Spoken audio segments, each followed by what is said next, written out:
Hello, this is the Tower Beast Slayer's Catacomb expansion how to play video. So we're going to go through what's inside the box.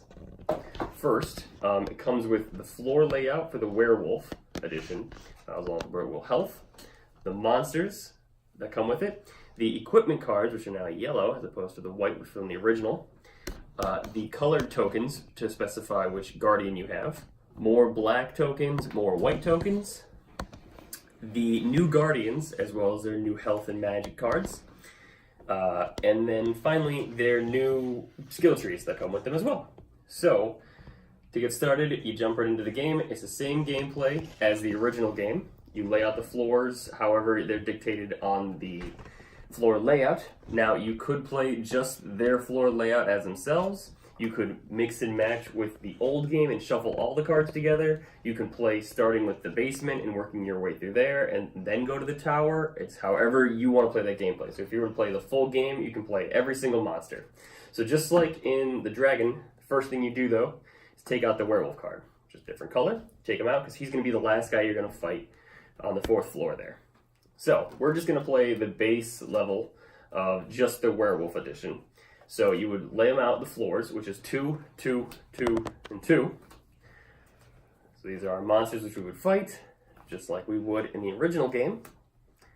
And boom, that's how we would fight them.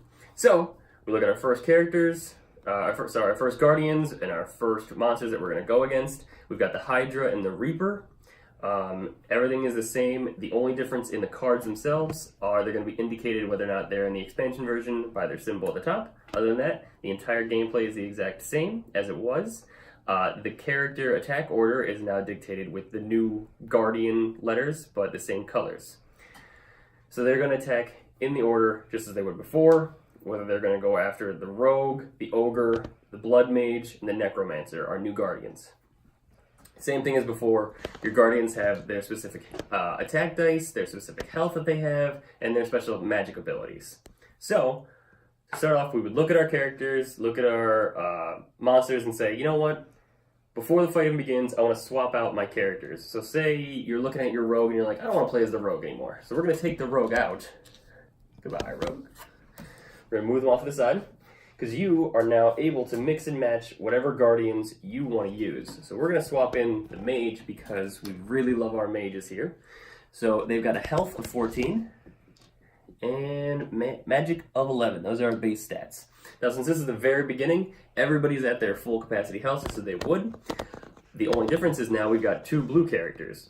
So now when the Hydra is going to look down and say it's going to attack the Blood Mage, it's going to attack our Blood Mage, the blue Blood Mage. But then when we go to the Rogue, we don't have a Rogue anymore. So because we swapped out the Rogue, we're going to use our green TBS token to specify who is the Rogue now.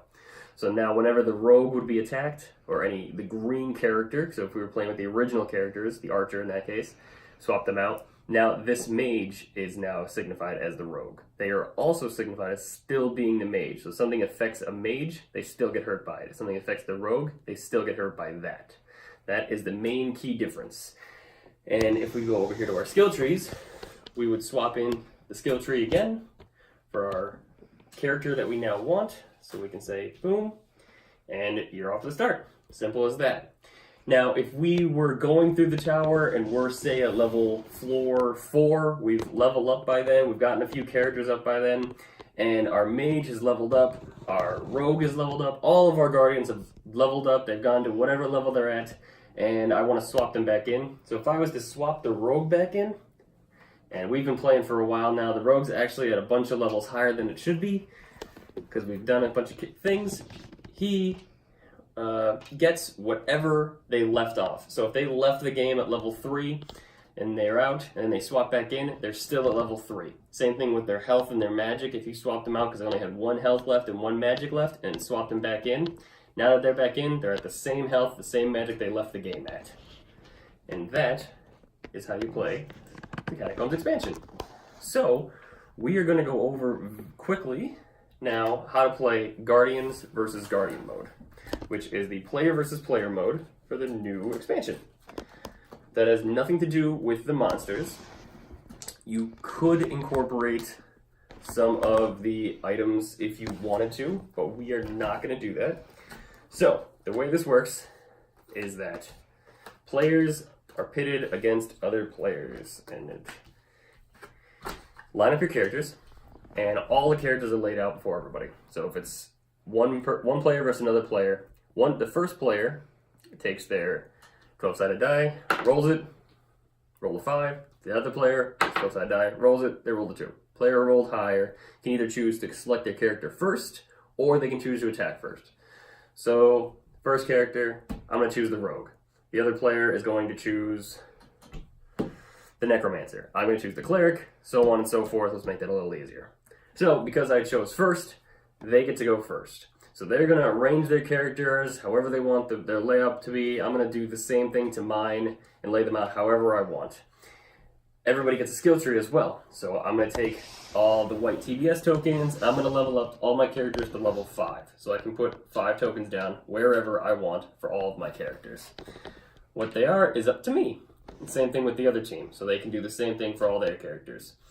You then dictate your health and your magic based on whatever level that you're now up to, and then you begin the game. It's that simple. You get that magic ability that you've unlocked as well. So the rogue is going to go, sorry, not first. The necromancer is going to go first because I chose the rogue first.